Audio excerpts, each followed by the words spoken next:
radio station.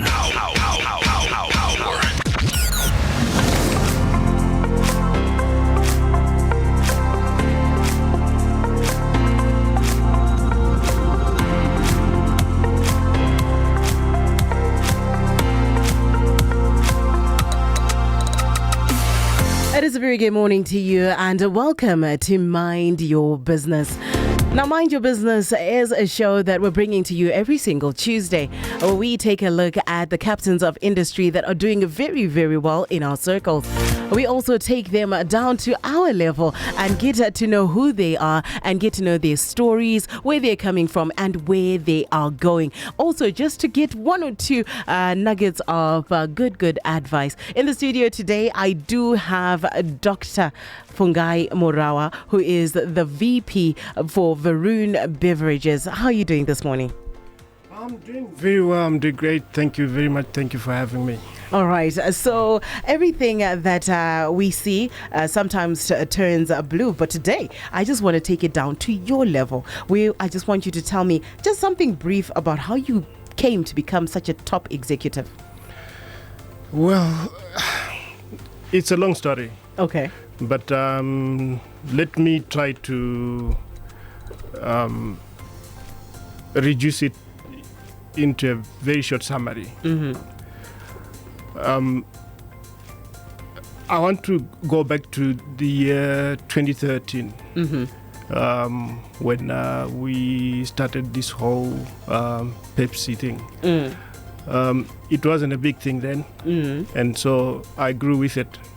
I remember back then we struggled, on the first day we struggled to sell 2 cases the whole day.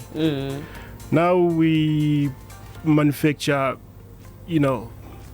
huge quantities in just a minute. In just a minute. Yeah. So, yes, I've read a lot about your company and how it's growing. The world over, it's a really big company. If you're just joining us, so we are on Mind Your Business. Today we are having a big chat, not even a little chat, with a top executive of one of the biggest large-scale beverage providers in the country. His name is Dr. Fungai Murahwa. So I just also want to ask you, what keeps you motivated when you're starting? Because you're talking about how you struggled to sell 2 cases in 2013 and now it's 2023 and you're struggling to sell. You're not even struggling, you're struggling to not say to keep people out the door, to say no, we are enough, we've got enough people. Do you have enough at all? We never have enough. Yeah, we never have enough. If we're running out of stock, we would rather import than to keep people out. Wow. We never have enough. The benefits of being such a large-scale company. So what does keep you motivated to keep going as you started? What kept you motivated? Well, first of all, it's a vision that would have been cast correctly. And you find yourself buying into that vision. Okay. When you have been sold to a vision, and all you do is latch on to it and you want to see that vision manifesting, you do everything you can to keep going. And as you do that, you grow with the vision, and gradually you see the vision coming to life, coming to fruition, and you start inviting other people to see what you are seeing. You start painting that same vision as well, and they also start seeing, and before you know it, you've got many people who are seeing what you are seeing, but it's not visible, with the naked eye. And as that happens, you all start working together to bring that vision into life. And it's something that's amazing. When that happens, you don't work with time. You work to complete a task. You work to see yourself having gone through a certain stage, and then you want to leave your task beyond a certain stage, so that when you come back tomorrow, you're starting from there and you just keep going. And that's what happens. All right. So you're talking about qualities. I just want to ask you, what you have to see a vision, put people on board and see that task, not just the vision that you've accepted the vision, and now you have a task to make sure that vision comes to life. You have a team and you need to move it to the next stage. So I just want to ask you, what qualities or skills do you think are essential for effective leadership in such a role with those around you? The most important thing is that you have to be human before you can become a leader. When you become human, you empathize with the people that you are with. When they feel, you feel with them. That means when they are not feeling well, you can tell before they tell you. And you can prescribe for them what is ideal. At times, it may not be letting them go home. At times, it might be just, telling them to, take it easy. Give them tasks that are not tough. And at times, it might be allowing them to take a rest. And when you feel the pain that they are feeling, you become a part of their lives. But it's not always about pain. You also celebrate with them when they are having, those great moments, when they are celebrating some milestones in their lives. With that being said, are there any strategies that you used or there's motivational strategy. What are the strategies that you used to motivate and keep your team going to make sure that you succeed? Because obviously you successfully inspired a whole team for you to get from 2013 to get to 2023, and here we are at the large scale that we are, and we're continuing to grow. And I know you are going to be going into dairy at some point. What are the strategies at each stage that you've used to make sure that your team is inspired and that they keep going? It's always about people. Forget about all the boardroom charts that you always have to draw, the analysis that you come up with, and so on. All those ultimately mean nothing if you treat people like garbage. If you don't treat people well, they're supposed to be the ones that drive everything to fruition. They're the ones that are supposed to be the eyes and ears where you're not. So whatever strategy that you come up with, if it does not have the buy-in of your constituency, which is the workforce that you have, you will not succeed. So it's always about people, and it can never be overemphasized. You need to make sure that that is taken care of. Okay, but you're speaking about people, and a lot of I hear a lot of captains, or at least managers, always talking about how if you keep somebody for too long, inotanga mwanzi imbuzi inotanga kujigira payakasungirirwa, and people become complacent with how they do their job. You're talking about 2013 into 2023 going into 2024. I know you've probably had a team. Has that not been something that you've faced where people become complacent? How do you keep that going? Because a lot of people talk about that complacency. And have you faced that kind of challenge ever? Or is just something that you say no? I've seen people drawing some S-curves. It can be in the product life cycle, where it gets to the maturity stage and then it declines. And then the leadership or the management will then have to find a way of turning that decline into a growth. As you turn that decline into a growth, you form an S. Because from the bottom, it starts growing again. Okay. Right? You are managing the product's life cycle. The same happens with human beings. If you do not focus and pay attention to the body languages, to everything about your people, we're human beings. We have things that affect us. We can also then ultimately find ourselves in that decline stage. If you don't look at the people. Yes. Okay. And so with that, a good leader would then have to start checking on how best to then turn that decline into yet another growth stage. Therefore, you have another S-curve, and then you go up. So those initiatives that you have to put in place will then see you turning the whole thing up. Those initiatives are very important. That's what will define a good leader. That's what will separate a good leader from the rest of the people. That's most important. And for me, if I find anybody who can be able to do that, that person deserves, a pat on the back.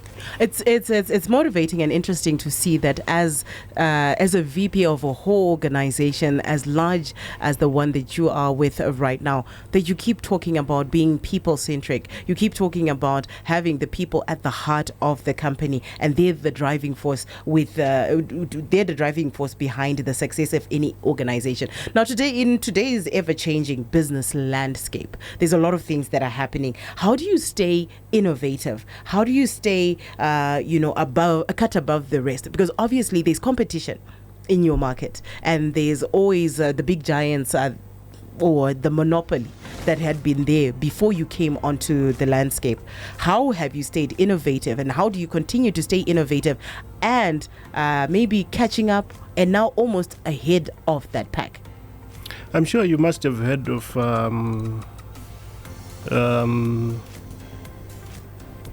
a lot of strategies that most people would, employ. And one of the strategies that I believe would be effective is one that does not recognize the presence of competition.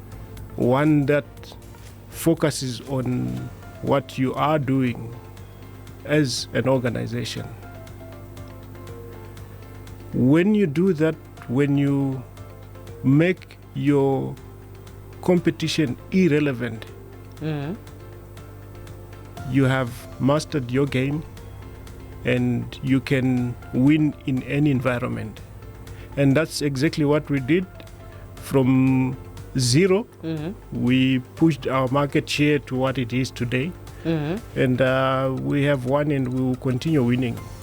So we can clearly say, do you think, I know it's maybe something you can or cannot answer, do you think you've won? Like in the market, can we say we have arrived? And once we have said that, or we've established the brand, it's there, we know it, every household has it. What other innovative strategies are you employing to grow?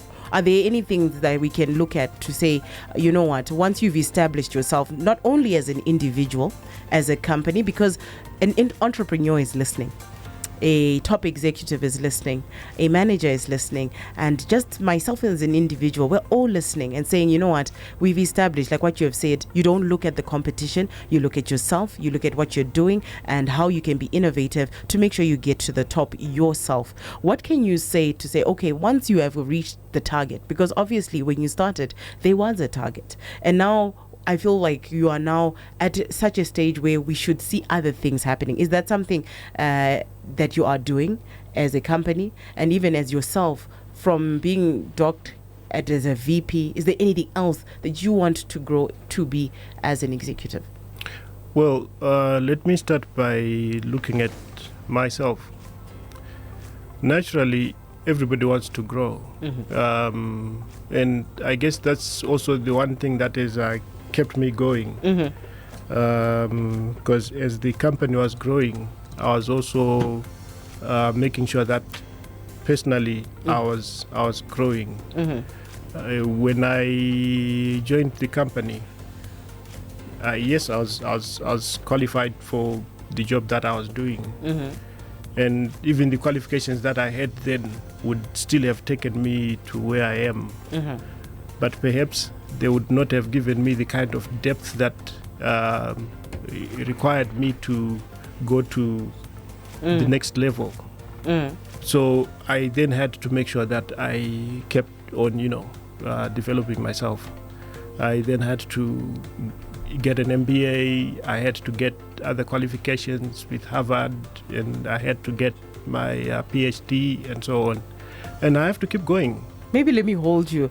You've mentioned a few top universities. Your qualifications as an individual, you've said you've had to edify yourself and make sure that you are also qualified for the roles that are coming in your future. Where are you now? You've moved from maybe just an MBA or just a normal degree to an MBA. How have you scaled up? What are the qualifications that you hold for you to be where you are now? Like I said, I used to have a BCom. Now I have. How much time do we have? We have enough time. We definitely have enough time. Okay. Now I have. I like that. It's that much. Yeah. Yes, we have time. I have 2 certificates from Harvard. Okay.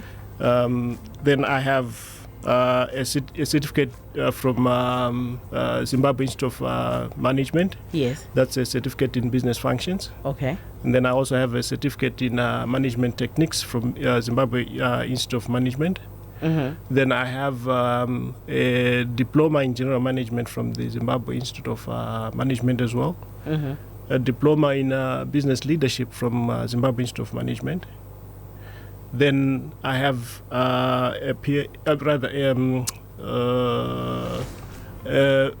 MBA from Don Bosco in India. Okay. Then I've got a PhD from Copperstone in Zambia.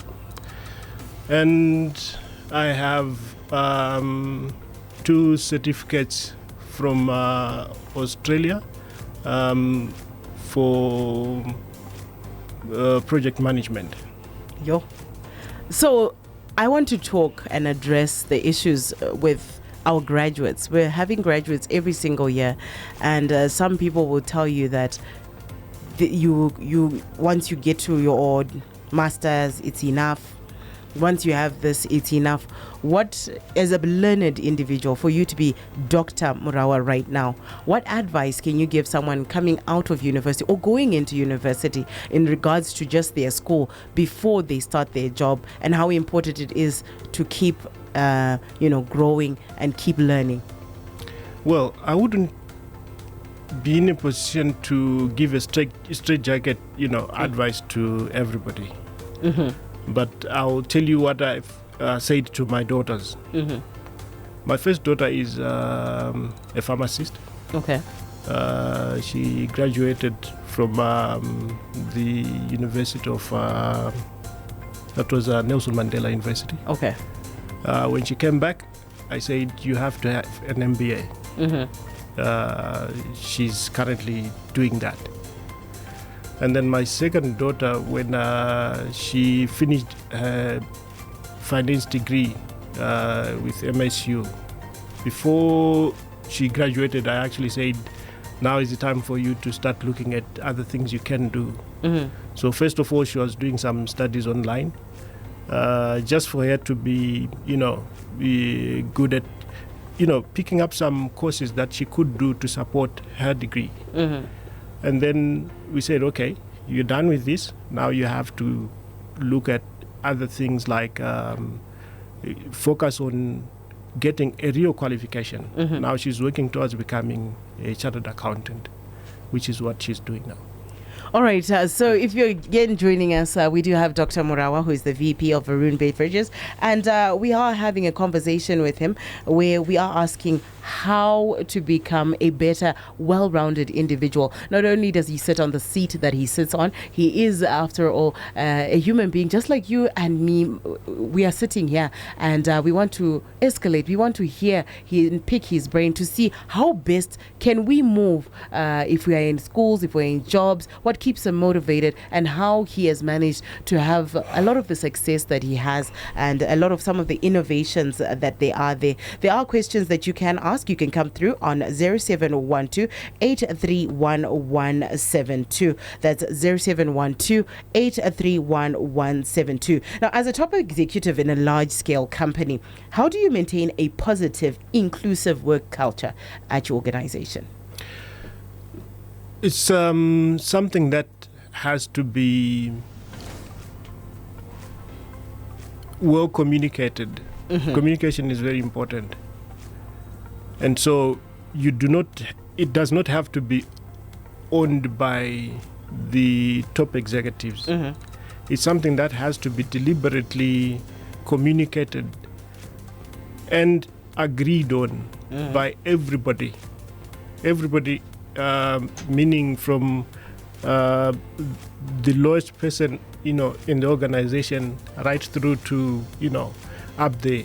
They have to come up with what they believe should be the initiatives that should, bring everybody closer. And as that happens, you are bringing people closer. And with us, it's actually very interesting because you have multicultural, you have a lot of people coming from all over and so on. So it becomes quite interesting. And people would deliberately try and learn how other people are, doing things from, the rest of the world and so on. It becomes quite exciting when people get to learn and get to actually participate. All right. People get to learn, people get to participate. So at this juncture, what advice can you give to aspiring professionals, whether they are just starting out, whether they're already in leadership positions, or they're just wanting to start their own companies? Because the mindset, I think, from a level such as yours, needs one to think holistically at where they are going, because you've started from a bottom level where you were selling 2 crates, and that could be an entrepreneur's story where they're busy trying to make their soap, they're busy trying to make their ice creams or whatever it is that they're selling out there, and they're only getting 2 or 3 sales a day, and you've experienced that. And then there's that individual, that professional who's just started their job and they're not too sure of the direction to take in their organization, or somebody's just been promoted and it's the same story. At each of those levels, what advice can you give to each of those people? First of all, you don't give what you don't have. Okay. So if you are going to go out there and attempt to do something when you do not have full knowledge of that thing you're trying to do, you are not going to succeed. You only perform up to a certain level and you will end there. And perhaps the level up to which you will perform will not be the level that will give you the desired results. So it is very important that you don't shy away from asking for help. Chindini chatinacho vanhu vatema chakaipa. We always want kuti zvinzi ndini ndazoita kuti zvibudirire. Asi mumusoro munenge musina chirimo. Unfortunately, chikoro chatiri kudzidziswa mazuva ano kutidzidzisa kusvika pakuti taakukwanisa kubuda kuenda kunze uko kunoita tega. Endai munovhunza vamwe. Go and ask, how do I do this? Go and seek help. It's very important. Hausati wamboifamba rodhi chazoita kuti ufunge kuti unosvika chii. Enda unovhunza. Ask for help. But you're saying ask for help. I was at a mentorship class just this weekend, and the one thing that's always that's always important, I think, when you're talking about asking for help, is to have one such mentor. But to have someone like you mentoring me, maybe I'm in a fast moving goods industry, and I would love to have someone like you mentor me and show me the ropes. But these top executives that we see, these people that are actually doing something, that are more knowledgeable than us, that have the keys to where we want to go, are not always willing to open up and say, young man, young lady, this is the way to go. As women, we have this adage that says, pull her down syndrome. You know, how do you manage that? Because I want to go where you're going. I see what you're doing. I want to ask, but sometimes the door is closed. A lot of executives, a lot of people say, my door is always open. But once you try to go into that door, it's closed. So what do you say to that? Right. What you're saying is very true. Unfortunately, chinoanzoita ndechekudai. Handisi kuda kuti ndite senge ndiri kutukirira vanhu, but chimwe chokwadi chandinoona ndechekuti there are some of us who are in these positions because of qualifications only. Akaita MBA oenda kuinterview osvika onopasa because abvunzwa mibvunzo, they've been asked questions and they've been studying, how to answer interview questions. Yes, of course. And therefore, when they go to an interview for this job, they get to pass. Basa ariwana.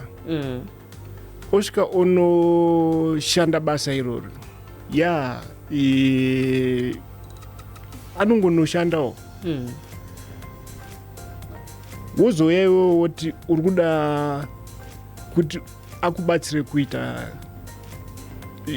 kuti uite basa rako. Haasati amboita basa irori before. Kuti akudza kuti handisati tambozviita, haakwanisi kukuudza. Yeah.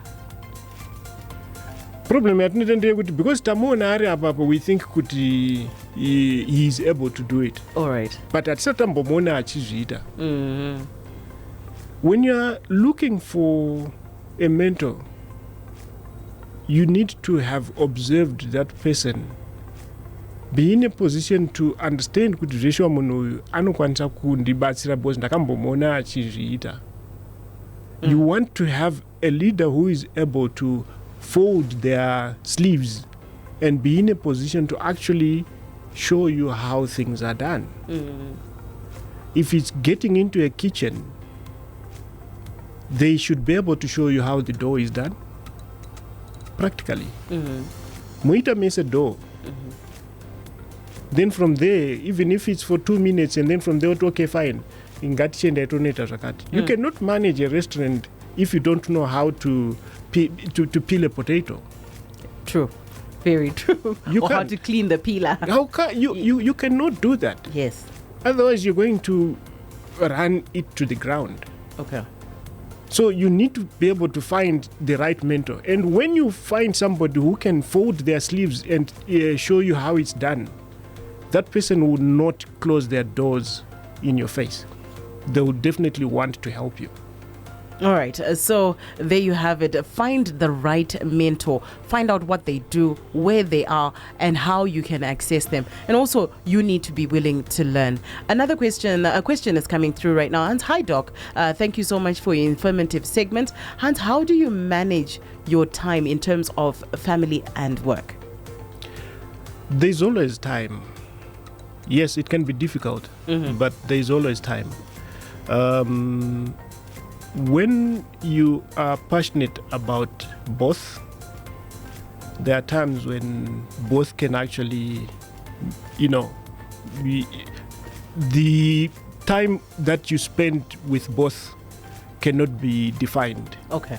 At times you have your family at work, and at times you can have your work at home. At home. Doesn't that disrupt anything, having because I know there's some doctrines that say that having your work at home and at home coming to work disrupts the flow of things and may confuse the dynamic. What would you say to that? Those people would want to tell us that our brains are in boxes. Mm-hmm. There's a box for home stuff, Mm-hmm. which when you are leaving home, you shut and you put a key and you go. If your family calls, you do not open the box. Therefore, you do not attend to family matters until it's 5 o'clock. That doesn't happen. If during the day my daughter calls to say, I am not feeling well and I need to go to the doctor, I can't drive, I leave that and I go and attend to my daughter because I'm working for my daughter. That's it. That's it. So here we are. We are with Dr. Murahwa, Dr. Fungai Murahwa, who is a top VP for one of the largest beverage companies, not only in Zimbabwe, not only in the region or Africa at large, but in the world. And we're speaking to him about how he sees life, the innovation, the success story, how he operates as an individual, how he leads where he is, and leading from the front, but he is a leader that leads from the back. He's been telling us that people first, and right now he's just been telling us that family is always something that's important no matter where you are. If you've got a question, we've got a few minutes left. If you've got a question that you would like to pass, because very few times do we have such a privilege of having such an executive with us to ask the questions that really matter. You can come through on 0712 831 172. That's 0712 831 172. Here's a question that's coming through, and it says, you know what, I've just graduated and there are no jobs. What can I do to keep myself going? Because some people are telling me that if I keep learning, I'll eventually be unemployable. What I want to tell you is that you're focusing on the wrong thing. Okay. What you focus on grows. Mm-hmm. You're focusing on the fact that there are no jobs. There will be no jobs. There are jobs. And that will grow.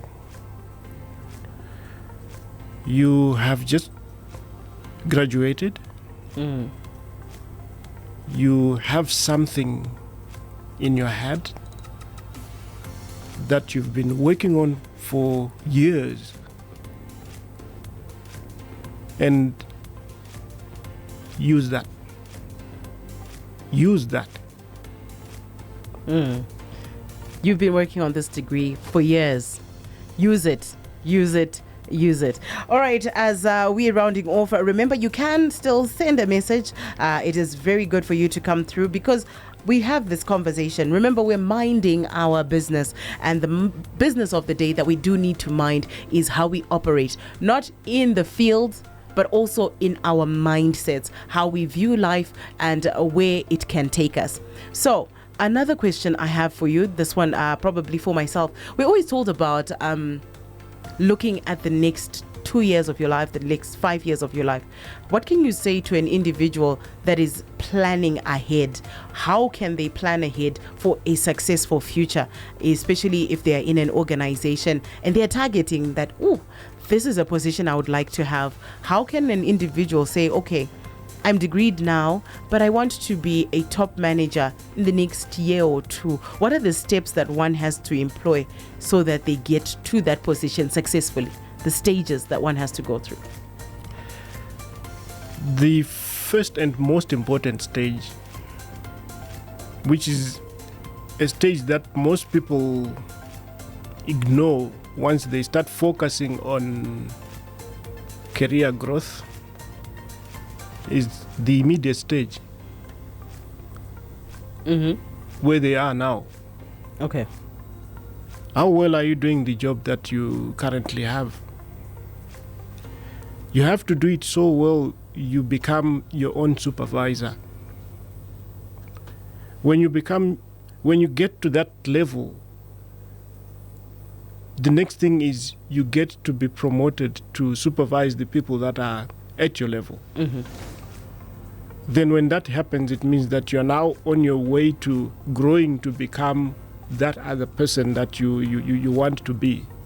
You cannot aim to become somebody who is 5 steps ahead of you when you are not even able to manage yourself or the person that is at your level.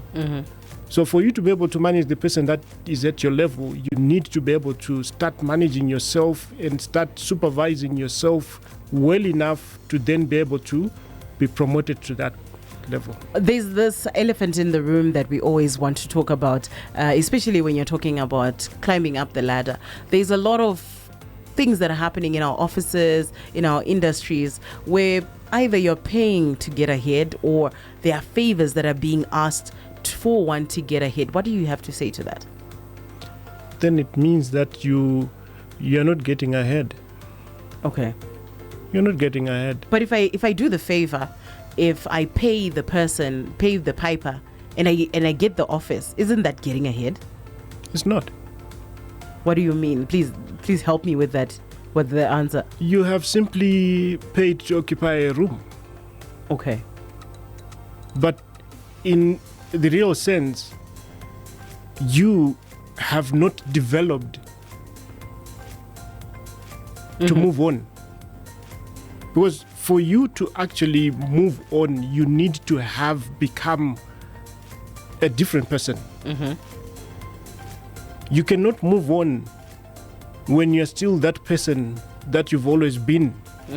You need to become a different person for you to move up. Move up. All right, so you need to become a different person, and if you are doing anything that is not the way that is for you to work hard to earn the titles, then you have not elevated. If you are paying your way up, if you're doing things that are not right to go up, then you haven't earned the position. So lastly, could you share just one story where you think this is where I learnt that life has to go on and I must move up the ladder, like something that where we say, wow, this was the moment where I decided I'm going to work hard, I'm going to do better to get to where you are right now? Just something inspirational, something funny, hopefully, a mistake you may have made, something that people will be like, he's human. Oh God, I think I've got many of those, but there's one that always touches my heart. And maybe 2 if I have time, but I'll tell you this particular one. I was looking for a job. I just ran away from my dad in Mount Darwin. Run away. Yeah, I didn't want to be anywhere close to him. I wanted to be a man. I was young and I wanted to be in Harare, and I'd heard so many things about Harare. My uncles were here. So I ran away. Okay. Stayed in Chitungwiza. Whilst I was here, I thought I would just come and get a job. That didn't happen. I ended up working as a security guard. Really? Yeah. I was looking after people's cars at night, getting enough money to just, get by, get bus fare, Harare Poly, and so on. Then I was called to an interview. Red Star Wholesalers. Bachkwana, Mamakon. And that was after a very long time. For me, it was a very long time. Very long time of being a security guard. So I got there. Just by the gate, I knelt down. I pretended to be tying my shoes. I was actually praying. Wow. I had a little prayer, went in, and to cut the long story short, I got the job. That's the job that I kept from that moment.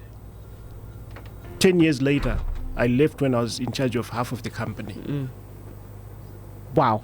All right, so that's Dr. Murahwa for you, Dr. Fungai Murahwa. He's been with us right here on Mind Your Business. So, again, thank you so much for coming through. Thank you. All right, so there you have it. We'll be back right after the news at 11.